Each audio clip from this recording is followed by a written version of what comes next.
மதிப்பிற்கும் மரியாதைக்கும் உரிய என் தாய் தமிழ் உறவுகள் அனைவருக்கும் எனது பணிவான வணக்கம். ஒரு காணொலியை பற்றி தான் நான் பேசுகிறேன். அந்த காணொலியை நீங்கள் பாருங்கள். ஒரு சாமானிய மக்கள் இந்த வீடியோவை பார்த்துட்டு இவருக்கு யாராச்சும் திரும்ப ஓட்டு போடுவாங்களா? அந்த அம்மாவை பாருங்க, போய் காலில் விழுவுறாங்க. இப்படி காலில் விழுவுறவங்களுக்கு அவர் கொடுக்குற மரியாதையை கொஞ்சம் பாருங்க மக்களே. இந்த அம்மாவை எப்படி ஒதுக்கி விடுறாரு பாருங்க மக்களே. இதுதான் மக்களை இவரோட உண்மையான குணம். இந்த திமுகக்கு நம்ம ஓட்டு போடாம மட்டும் இருந்தா பத்தாது மக்களே, மொத்தமா வாஸ் அவுட் ஆக்கணும். நமக்கு தெரிஞ்ச அண்ணன் தம்பி மாமன் மச்சின பங்காளி அப்பா அம்மா யாரும் அந்த கட்சிக்கு போக கூடாது மக்களே.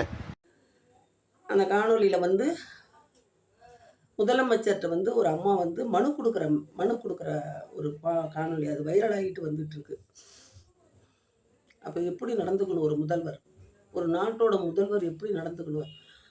கடைகோடியில் உள்ள ஒரு ஏழை கூட நல்ல நலமோட நல்ல ஒரு என்ன ஒரு மகிழ்ச்சியான வாழ்க்கை வாழணும் அப்படின்னு நினைக்கிறவங்க தான் முதல்வர்.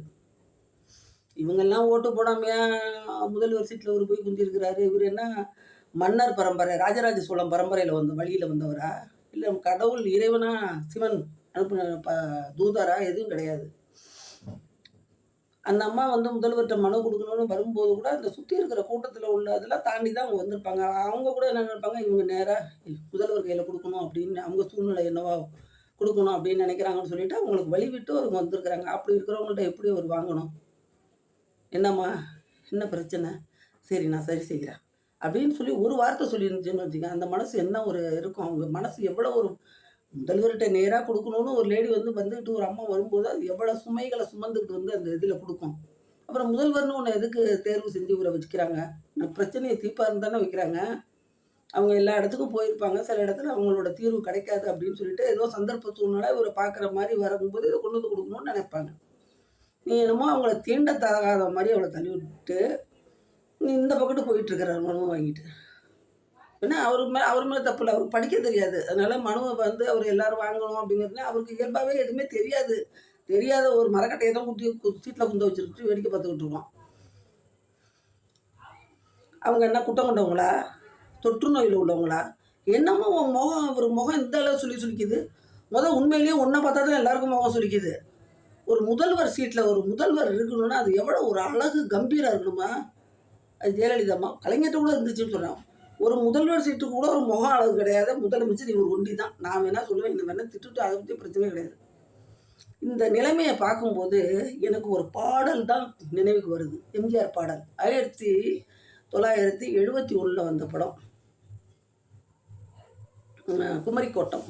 அதில் நம் மண்ணின் பெரியார் ஆலங்குடி சோமு, சிவகங்கை மாவட்டம் காரைக்குடி அடுத்துள்ள ஆலங்குடி சோமு இந்த பாடல் வரிகளை எழுதியிருக்கிறாரு.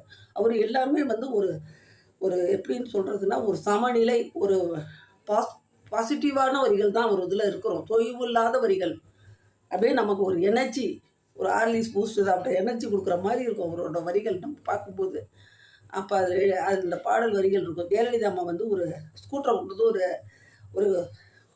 ஒரு ஏழை இருக்கிற பகுதியில் விட்டுருவாங்க. அப்புறம் அவங்க போய் எதிர்த்து நிற்பாங்க, சாரி மன்னிப்பு கூட கேட்காம. அப்போ தான் இந்த பாடல், என்னம்மா ராணி பொன்னான மேனி ஆலவட்டம் போட வந்ததோ, ஏறி வந்த ஏனி தேவையில்லை என்று ஏழை பக்கம் சாடுகின்றதோ, ஆகா ஏழை பக்கம் சாடுகின்றதோன்னு இந்த வரிகள் தான் இந்த பாடல் துவங்கும்.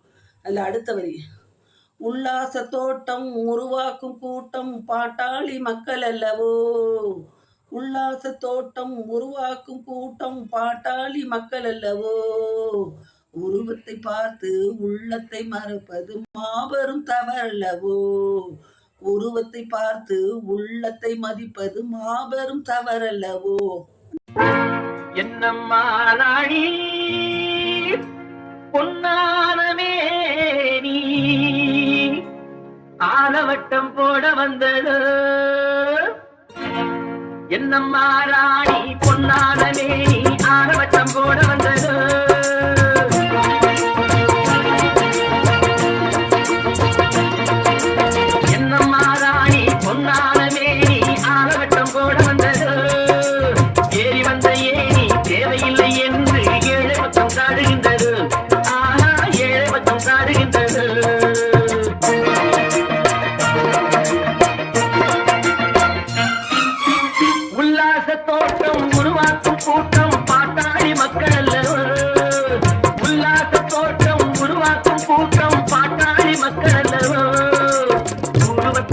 பார்த்து உள்ளத்தை மதிப்பது மாபெரும் தவறல்லவோ, ஆஹா மாபெரும் தவறல்லவோ.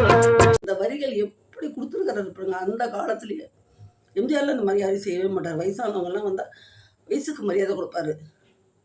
எல்லா தலைவர் சொல்லு, இப்போ காமராஜர் எல்லாருமே நீ எதுக்குமே லாய்க்கே இல்லாத ஒரு ஜடம். இவ்வளோ நாங்கள்லாம் திமுக இருந்தவங்க தான் அந்த அளவு வெறுத்துட்டோம். ஏன்னா அது இன்னும் ஒன்று, திமுக கட்சியில் வந்து அவர் மதிக்கலைங்கிறதுக்கு ஒரு இது இருக்குது தெரியுங்களா. ஒரு காலத்தில் வந்து கலைஞர் கருணாநிதி வந்து தஞ்சாவூர் தொகுதியில் வந்து எலெக்ஷனில் நின்னார். அப்போ வந்து பரிசுத்த நாடாருங்கிறவர் எய்த்து நின்னார். தஞ்சாவூர் தொகுதி, தஞ்சாவூர் மாவட்டம், எங்கள் மாவட்டம். ஏன்னா இது எங்கள் அப்போல்லாம் திமுகவில் தெரு கூட்டம்லாம் நடக்கும், சின்ன சின்ன கூட்டம். அப்போல்லாம் பணம் வசூலி ஃபாதர்கிட்ட தான் வருவாங்க, எங்கள் அப்பா கிட்ட தான் வந்து கேட்பாங்க, அதிகமாக நான் அமௌண்ட் எழுதுவார் அப்படின்ட்டு. அப்போ பரிசுத்த நாடாரை எய்த்து நின்னார். அப்போ வந்து அந்த தஞ்சாவூரில் எலெக்ஷனில் நிற்கும்போது முழுக்க செலவு பண்ணது வந்து தஞ்சாவூர் மாவட்டம், தஞ்சாவூர் தாலுக்கா மாத்தூருங்கிற ஒரு கிராமம். அதில் பெரிய தம்பி, இன்னைக்கு ஸ்டாலின்கிட்ட கேளுங்க, பெரிய தம்பி தெரியுமான்னு கேளுங்க. அவங்க தான் செலவு பண்ணலவங்களே. இன்னைக்கு அவங்க குடும்பம் வந்து அவங்க பிள்ளை வெள்ளாளர் வகுப்பை சேர்ந்தவங்க தான்.